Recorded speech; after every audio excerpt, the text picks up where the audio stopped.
آپ کو یہ کس نے بتا دیا ہے کہ ولی الگ ہوتے ہیں مولوی الگ ہوتے ہیں؟ شریعت الگ ہے، طریقت الگ ہے۔ یہ جھولا چھاپ پیروں کے چکر میں پڑھ کے اپنی آخرت برباد مت کرو۔ ارے ڈاکٹر ہی جھولا چھاپ نہیں ہوتے، پیر بھی جھولا چھاپ ہوتے ہیں۔ ان کے چکر میں پڑھ کر کے اپنی زندگی برباد نہ کرو۔ یہ کہتے ہیں شریعت الگ ہے، طریقت الگ ہے۔ ہم تو طریقت والے ہیں، یہ علماء شریعت والے ہیں کہ ہمارا ان سے کوئی تعلق نہیں ہے۔ یہ لوگوں کو ذہن دیا جاتا ہے اور کہتے ہیں ہماری اعلیٰ حضرت سے نہیں بنتی۔ اب میں جسے دیکھو اس کے اعلیٰ حضرت سے نہ بنتی، جسے دیکھو بھوت سوار ہو گیا لوگوں کو، ہماری اعلیٰ حضرت سے نہیں بنتی۔ ارے پیر جی ہم سمجھتے ہیں آپ کی اعلیٰ حضرت سے بنتی کیوں نہیں ہے؟ چونکہ اعلیٰ حضرت کے مسلک میں ہے کہ عورتوں کو دیکھنا حرام ہے، عورتوں کے سروں پر رکھ کر ہاتھ رکھ کے انہیں دعا دینا حرام، اور ان کی آنکھوں میں آنکھیں ملا کر کے دیکھنا یہ بھی حرام۔ اب تمہیں عیاشی کرنی ہے تو پھر اعلیٰ حضرت سے تمہاری کیوں بنے گی؟ صحیح ہے۔ تمہیں نماز نہیں پڑھنا تو اعلیٰ حضرت سے تمہاری کیوں بنے گی؟ تمہیں دٹا سے مٹھیاں پہن کر کے بابا گیری کرنی ہے تو تمہاری اعلیٰ حضرت سے کیوں بنے گی؟ اور جب نماز کا ٹائم ہو جائے مرید کہتا ہے حضرت چلیے نماز پڑھیے، مسجد میں اذان ہو گئی یا گھر ہی پڑھ لیجئے، تو کہتے ہیں انڈیا کے مولویوں کے پیچھے، نیپال کے مولویوں کے پیچھے میری نماز نہیں ہوتی ہے، میں تو نماز حرم شریف میں پڑھتا ہوں۔ اور جب کھانا چاہیے تو مرید کے گھر۔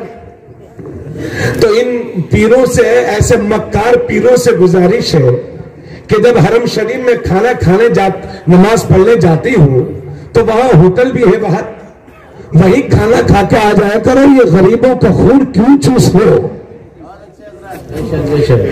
امام شافعی کہتے ہیں متخذ اللہ ولیًا جاہلا قط، اللہ نے کبھی کسی جاہل کو ولی بنایا ہی نہیں ہے۔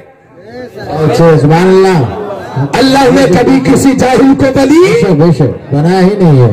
آج ہم سہیل ملت پر اس لیے ناز کرتے ہیں۔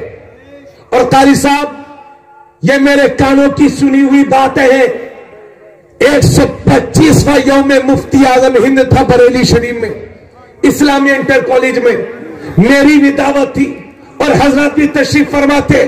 حضرت نے ہزاروں کے مجمع میں بریلی شریف میں اعلان کیا تھا کہ کربلا سے لے کے ہندوستان تک سجدوں پر ظلم ہوتا رہا ہے، مگر جب سے امام احمد رضا نے یہ کہہ دیا کہ تیری نسل پاک میں ہے بچہ بچہ نور کا، تو ہے انہیں نور تیرا سب گھرانہ نور کا، تب سے دنیا سمجھ گئی ہے یہ سید ہے کیا؟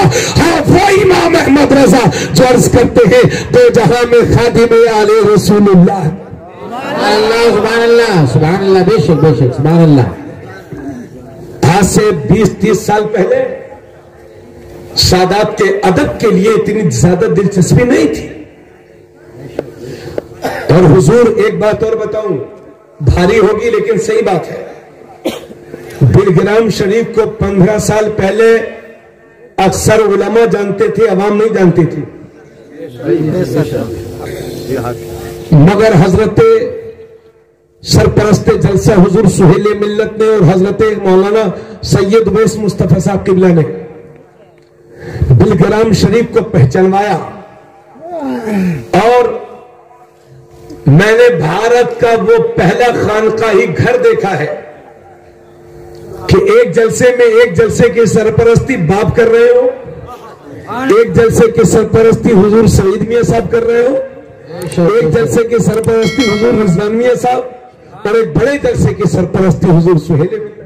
سبحان اللہ، سبحان اللہ، بے شک، سبحان اللہ۔ سب بھائی ماشاءاللہ کسی نہ کسی جگہ جا رہے ہیں اور تینوں سنیت کا کام کر رہے ہیں۔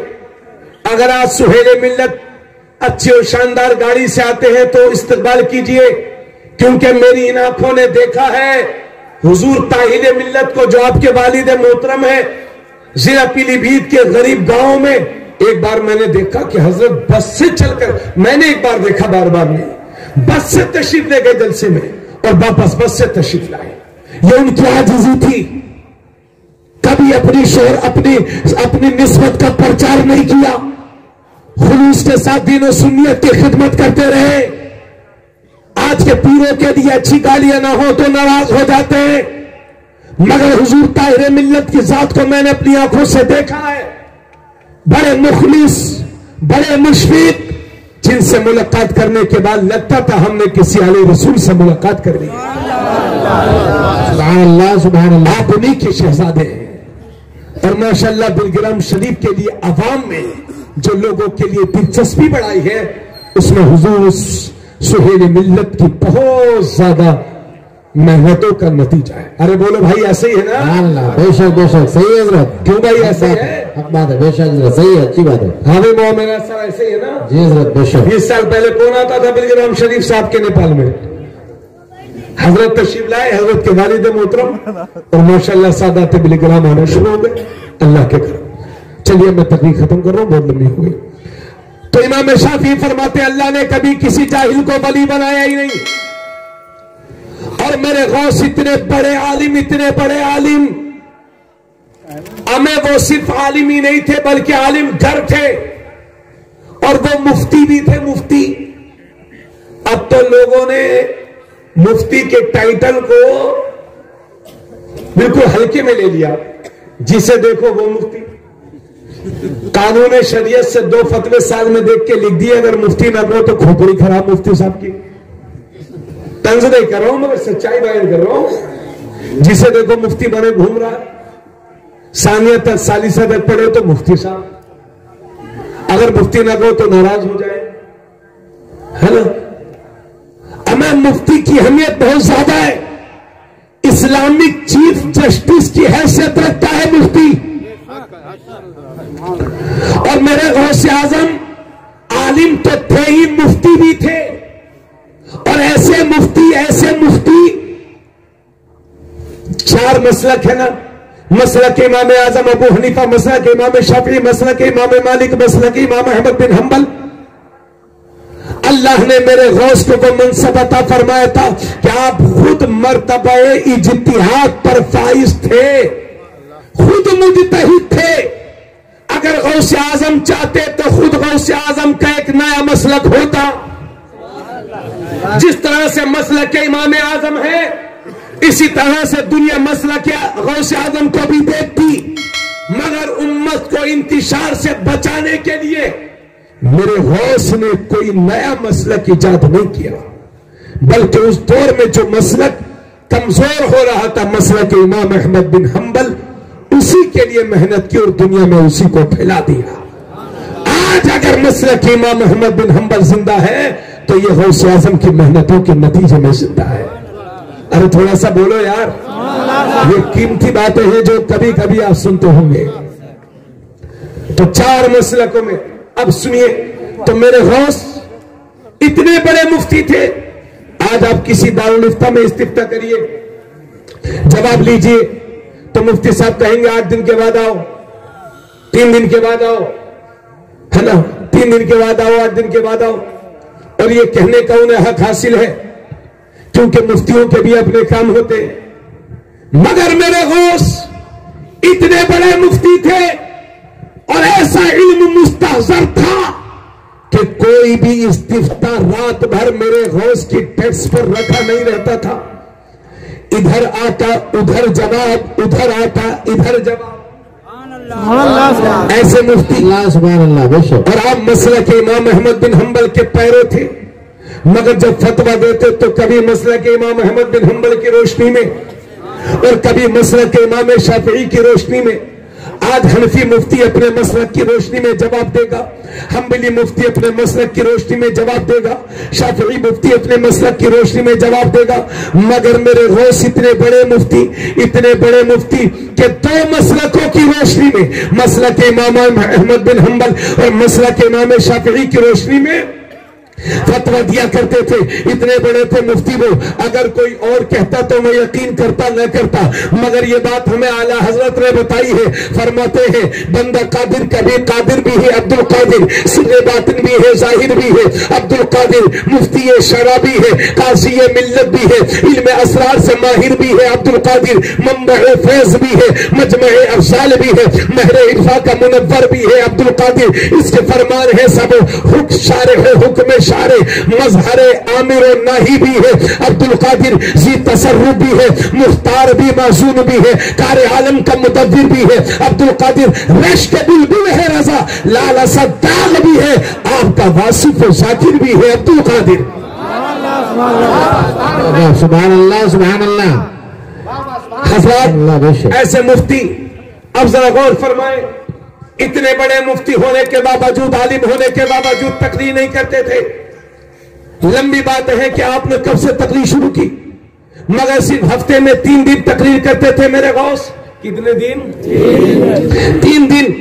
521 ہجری سے تقریر شروع کی، 561 ہجری تک مسلسل 33 سال تقریر کرتے رہے، اور 3 دن تقریر کرتے تھے. جمعے کے دن جمعے سے پہلے، اتوار کے دن صبح کے وقت میں، منگل کے دن شام کے وقت میں، ہفتے میں 3 دن تقریر.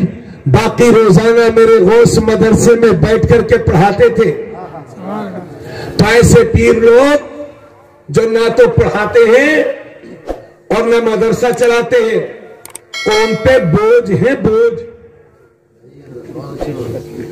ہاں، آپ جس شخصیت کا دیدار کر رہے ہیں، آپ جہاں دورہ کرتے ہیں وہاں شاندار مدرسہ بھی چلاتے ہیں.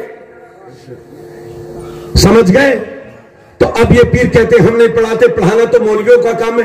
تو کیا بھائی آپ بڑے پیر صاحب سے مولوی، بڑے پیر صاحب سے بڑے پیر ہو کیا؟ جب بڑے پیر صاحب کا مدرسہ تھا تو یہ چھوٹے پیر کا مدرسہ کیوں نہیں ہے؟ اور آپ بھی تو کسی مدرسے سے پڑھے ہوں گے، جامعہ ملیہ یا دہلی یونیورسٹی یا لکھنؤ یونیورسٹی سے تھوڑی ڈگری لے کے پیر بن گئے ہیں. آئے ہو گے مدرسے سے پڑھ کے، اور مدرسے والوں پر ہی زبان درازی کرتے ہو، شرم نہیں آتی؟ ایسے پیروں کو مار کے بھگائیے جو مدرسے کی اور علماء کی مخالفت کرتے ہو، اعلیٰ حضرت کی مخالفت کرتے ہو. آپ جس شخصیت کا دیدار کر رہے ہیں، مسئلہ کہ اعلیٰ حضرت کو گاؤں گاؤں تک پہنچا دیا، اپنی تقاریر کے ذریعے سے، چھوٹی چھوٹی محفلوں کے ذریعے سے اعلیٰ حضرت کا تعارف کرا رہے حضور سہیل ملت. سبحان اللہ سبحان اللہ. ہم لوگ مسئلہ کہ اعلیٰ حضرت کے ناشر تو ہو سکتے ہیں، مگر حضور سہیل ملت کی ذات محافظ مسئلہ کے اعلیٰ حضرت ہے. سبحان اللہ سبحان اللہ. تو 3 دن تقریر، باقی پورے دن پورے ہفتے مدرسے میں بیٹھ کر کے پڑھاتے تھے. اب ذرا بالکل توجہ فرمائیے گا، آج ہم پڑھاتے ہیں تو 1 وشے، 2 وشے، 3 سبجیکٹ، مگر میرے غوث اعظم آج سے 900 سال پہلے جب اپنے مدرسے میں پڑھاتے تھے تو 13 علوم و فنون پر درس دیا کرتے تھے میرے غوث. اور اتنا بڑا تھا میرے غوث کا مدرسہ کہ 10,000 طلبہ میرے غوث کے مدرسے میں پڑھنے والے ہوتے تھے. پوری دنیا سے پڑھنے کے لیے میرے غوث کے مدرسے میں آیا کرتے تھے. تو 40 سال تقریر کی ہے اور 10 سال بیٹھ کر 40-33 سال پڑھایا ہے. اور آپ حیرت کریں گے، آج انڈیا اور نیپال میں ہزاروں مدرسے ہیں، مگر ان ہزاروں مدرسوں سے مل کر کے ہر سال 1000 اچھے عالم نہیں فارغ ہو پاتے. مگر میرے غوث کا مدرسہ اتنا بڑا تھا کہ ہر سال 3000 علماء کرام میرے غوث کے مدرسے سے فارغ ہوتے تھے. سے بولے یار سبحان اللہ سبحان اللہ. سے بولے سبحان اللہ سبحان اللہ. کتنے علماء؟ 3000 علماء ہر سال میرے غوث